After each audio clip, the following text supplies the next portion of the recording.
This is what I want you to do. And even if I have to talk to the president about this, and I will. Ibalik natin siguro yung ban.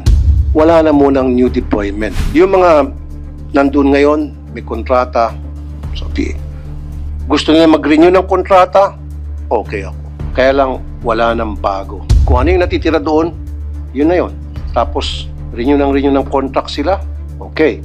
Pero wag na tayo magpadala at sasabihin natin, kailangan may work experience. Like, again, hindi problema ang ating mga workers. Ang problema is doon.